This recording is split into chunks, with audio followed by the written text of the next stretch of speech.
Hi there, it's Amy Thompson from Create.Build.Inspire, and I'm here to answer your photography or art related questions. One of the things that happens quite often and people wonder about is, what do we do in uncomfortable situations where family members don't get along, or when they refuse to be in a picture together? This has happened more times than you can imagine, but let's face it, every family has issues, every family has drama. Some families actually do pretty good and they communicate very well, so they've got it minimalized, but a lot of families don't have this communication. So we do everything that we can to help alleviate that. And so I'm going to run through some possible scenarios, some things that I've run into and what we've done about them. And then I'm going to share with you some ways to virtually eliminate the drama at the event at least, so that you can get these things, the photos that you want. Okay? So, sometimes family members don't get along. I'll give an example just from my own life. My brother and my grandmother got into an argument years ago. Now, it happened because he did something or she did something, but both of them felt justified in what was happening.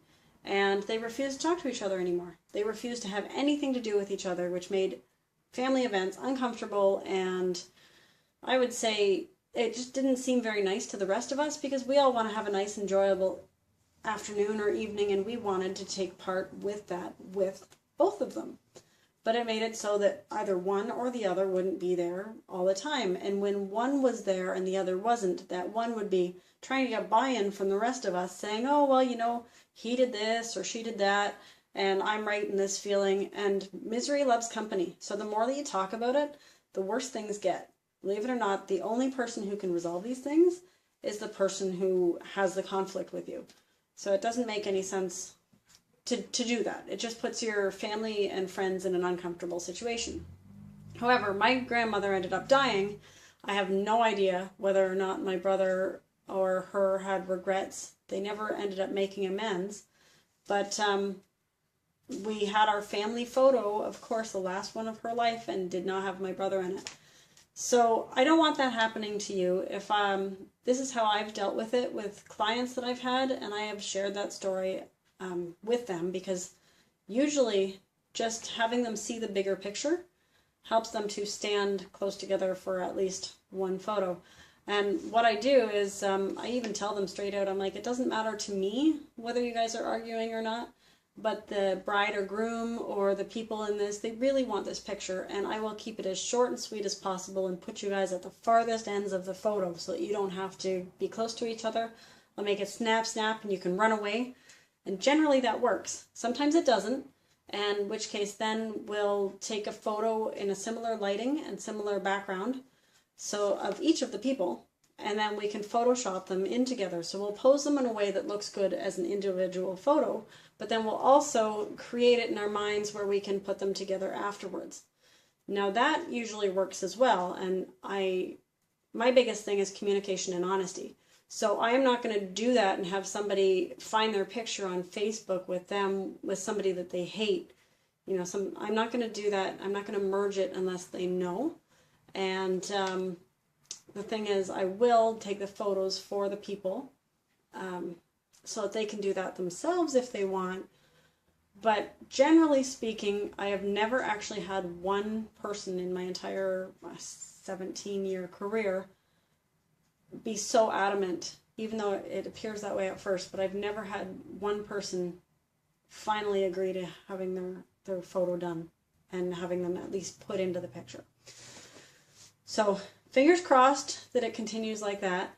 But our job as photographers, artists, and videographers is just to get people to have fun. We're open-minded. It's, you know, a free experience.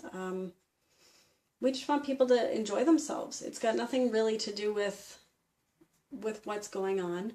So I think that's something that's natural to us. We help lighten the mood, and people can, you know, for a short time at least get along. And sometimes I've even had families come up to me and say, oh my God, I've never seen my kids get along like that. What did you do to them? Thank you so much.